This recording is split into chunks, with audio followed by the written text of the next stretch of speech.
नमस्कार विद्यार्थियों। राजकीय स्नातकोत्तर महाविद्यालय देवली के YouTube चैनल पर आपका पुनः स्वागत है।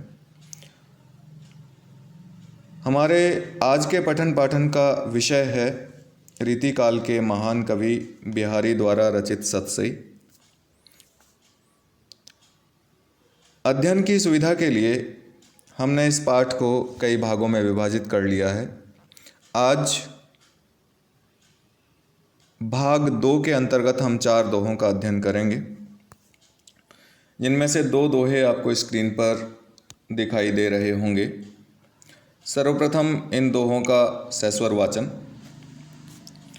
अरे हंस या नगर मैं जइयो आप विचार, अरे हंस या नगर मैं जइयो आप विचार, कागन सो जिन प्रीति करे कोयल दई बिडारी।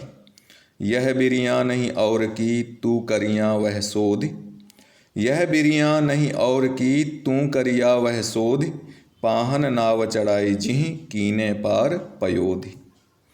कैसे छोटे नरन उतैं सरत बड़नु के काम, कैसे छोटे नरन उतैं सरत बड़नु के काम, मड्यो तमामो जातु क्यों कही चूहे के चाम।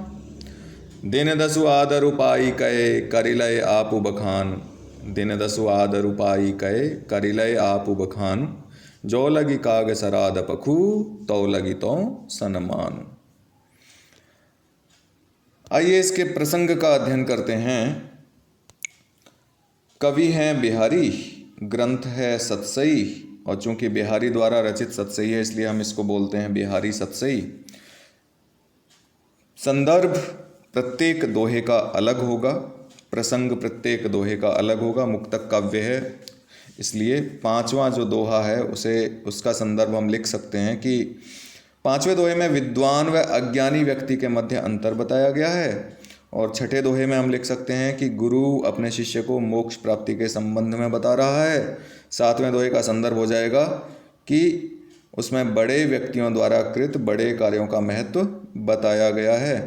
8वें दोहे के बारे में हम लिख सकते हैं कि इस दोहे में ऐसे व्यक्ति का चित्रण है जो अपात्र होने पर भी समाज में प्रतिष्ठित है। आइए अब इन दोहों के कुछ कठिन शब्दों का अध्ययन कर लिया जाए। 5वें दोहे की बात करें तो या शब्द का अर्थ हो जाएगा इस। कागनिसों, कागनिसों का अर्थ है कौओं से, और बिडारी शब्द आया है भगा दिया के अर्थ में, भगा दिया, उड़ा दिया। 6ठा जो दोहा है बिरिया शब्द आया है, बिरिया का अर्थ है वारी, समय। करिया बोला गया है पतवार पकड़ने वाले को, मांझी बोल सकते हो आप। सोधि शब्द आया है सुधि करना, खोजना, स्मरण करना, और पाहन आया है पत्थर के लिए। पयोधि आप जानते ही हो, समुद्र, इसका अर्थ लिया जाता है। अगले दोहे में 7वें में सरत शब्द आया है, और सरत का अर्थ है पूरा होता है। दमामो विशेष शब्द है, दमामो का अर्थ होता है छोटा नगाड़ा। ठीक है, छोटा या बड़ा नगाड़ा। नगाड़ा वैसे भी बड़े आकार का होता है, अगर उसका छोटा आकार भी है, अगर उसे छोटे आकार भी बनाया जाए तो भी वो बड़ा ही प्रतीत होता है। इस दोहे के संदर्भ में बता रहा हूँ, जहाँ चूहे की चाम का संदर्भ है उसके अनुसार। अगला जो 8वां दोहा है उसमें बखान या बखानु शब्द आया है। आत्म प्रशंसा से मतलब है स्वयं की प्रशंसा करना, मियाँ मिट्ठू बनना, जिसके लिए मुहावरा इस्तेमाल कर सकते हैं। सराध पखू, श्राद्ध पक्ष, जिसमें पितरों की पूजा अर्चना की जाती है, श्राद्ध पक्ष। सनमानु, सनमानु सम्मान से इसका अर्थ लिया जाएगा। तो ये हो गए इसके कठिन शब्द। आइए अब इसका अर्थ व भावार्थ करते हैं। सर्वप्रथम 5वां दोहा लेते हैं। अरे हंस या नगर में जइयो आप विचार, कागनि सो जिन प्रीति करी कोयल दई बिडारी। ये जो दोहा है वह बिहारी ने तो रचा ही है, और बिहारी अन्योक्ति परक बात कह रहे हैं, अन्योक्ति है। इसमें संबोधित हंस को और किया गया है, कोयल का उल्लेख किया गया है, लेकिन हंस यहाँ विद्वान एवं पवित्र आत्मा का प्रतीक है और कौवा कलंकित चरित्र का प्रतीक बताया गया है, अज्ञानी व्यक्ति का प्रतीक है जिसमें कोई गुण नहीं है।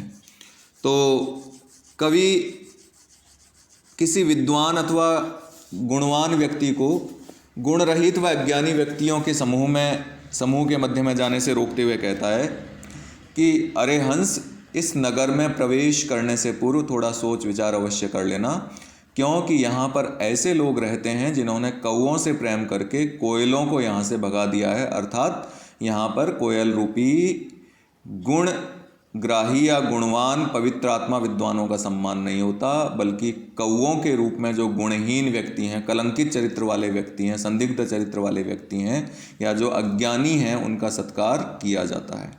अतः तुम स्वयं भली भांति विचार कर लो कि ऐसे समाज में तुम्हारा जाना उचित होगा अथवा नहीं होगा। यह बिरिया नहीं और की तू करिया वह सोधि, पाहन नाव चढ़ाई जी कीन्ह पारी पयोधि। यह भक्त की उक्ति है अथवा गुरु की उक्ति शिष्य से है कि गुरु कह रहा है शिष्य से कि संबंध जो है, संदर्भ है, वो मोक्ष प्राप्ति का है कि जो यह अवसर है, यह अवसर भवसागर तरने का समय अथवा अंत समय और का नहीं है, अन्य किसी काम से चल जाने के योग्य नहीं है। अतः हे शिष्य, तू वह करिया अथवा मांझी अथवा केवट अथवा पतवार पकड़ने वाले को स्मरण कर ले, सुधि कर ले, खोज ले, जिसने करोड़ों भालू और कपियों को पाहन अथवा पाषाण की नाव पर चढ़ाकर समुद्र को पार करवा दिया था। आप इस प्रसंग से अनुमान लगा सकते हैं कि वह करिया से यहाँ श्री रामचंद्र से अनुमान लिया गया है, संबंध जोड़ा गया है, जिन्होंने नल नील के माध्यम से समुद्र पर पत्थर तैराकर भालू और कपियों की सेना पार करवा दी थी समुद्र के, उन्हें लंका पहुंचा दिया था, लंका तक सेतु बना दिया था। अगला दोहा लेते हैं। कैसे छोटे नरनु ते सरत बड़नु के काम, मढ़्यो दमामो जातु क्यों कही चूहे के चम। कवि की प्रस्ताविक उक्ति है, कवि का स्वयं का अनुभव है, स्वयं का विचार है कि छोटे मनुष्यों से बड़ों के काम कैसे चल सकते हैं। अर्थात छोटे मनुष्य भला बड़ों के काम कैसे आ सकते हैं अथवा बड़ों के लाभ के काम कैसे कर सकते हैं, अर्थात नहीं चल सकते। क्यों नहीं चल सकते कि भला कहो तो सही, उदाहरण के द्वारा समझा रहा है कि भला आप ही बताइए कि चूहे के चमड़े से नगाड़े को कैसे मढ़ा जा सकता है। मढ़े का मतलब है जो नगाड़े की ऊपरी झिल्ली होती है, जिस पर चोट करने से आवाज़ होती है, उसके लिए पर्याप्त मात्रा में, ज़्यादा मात्रा में चमड़ा चाहिए होता है, जबकि चूहे में बहुत कम मात्रा में, कम क्षेत्रफल का जो है चमड़ा निकल पाता है। तो कवि का कहना है कि जिस प्रकार नगाड़े को चूहे के चमड़े से नहीं मढ़ा जा सकता, उसको मढ़ने के लिए हिरन की, भालू की, ऐसे किसी बड़े जानवर के चमड़े का उपयोग किया जा सकता है, उसी प्रकार छोटे मनुष्यों से बड़ों का काम नहीं चल सकता। अगला दोहा लेते हैं। दिन दसु आदर पाई के करिले आप बखान, जो लगी काग शराद पखु तो लगी तो सन्मान। नीति का दोहा है और कवि क्या कहना चाहता है कि किसी नीच मनुष्य के विशेष अवसर पर, किसी नीच मनुष्य को, निम्न श्रेणी के मनुष्य को, या जो नाम लेने योग्य मनुष्य नहीं है, जिसके कार्य किसी काम के नहीं है, समाज के महत्व के काम नहीं करता है जो, वैसा नीच मनुष्य यदि किसी अवसर पर सम्मानित होता है और वह उस सम्मानित होकर गर्व करता है, तो उसी को अन्योक्तिपरक ढंग से काक पर ढालकर कौवे के माध्यम से कवि कह रहा है कि हे काक, हे कौवे, तू थोड़े दिन आदर पाकर भले ही अपना बखान कर ले, आत्मश्लाघा कर ले, खुद की प्रशंसा कर ले, लेकिन यह भी समझ ले कि तेरा यह सम्मान तभी तक है जब तक श्राद्ध पक्ष है। अभिप्राय यह है कि तुझमें वास्तव में कोई सम्मान के योग्य गुण नहीं है, पर इस समय ऐसा अवसर उपस्थित हो गया है कि तेरा आदर करना पड़ रहा है, अतः तुझे इस आदर पर गर्व नहीं करना चाहिए। आइए अब इसके विशेष बातों पर गौर कर लेते हैं। 5वें दोहे में, दोहे से संबंधित हम लिख सकते हैं कि इसमें हंस विद्वान व पवित्र आत्मा का प्रतीक है, वह कौवा कलंकित चरित्र का प्रतीक है, और इसमें अन्योक्ति अलंकार विद्यमान है। 6ठे दोहे में रूपक और समासोक्ति अलंकार का प्रयोग हुआ है, और 7वें दोहे में अर्थांतरन्यास और काक वक्रोक्ति अलंकार विद्यमान है। 8वें दोहे में अन्योक्ति अलंकार का प्रयोग किया गया है, और साथ ही सभी दोहों में अनुप्रास अलंकार विद्यमान है। ये हो गई आपकी विशेष अथवा टिप्पणी से संबंधित बात।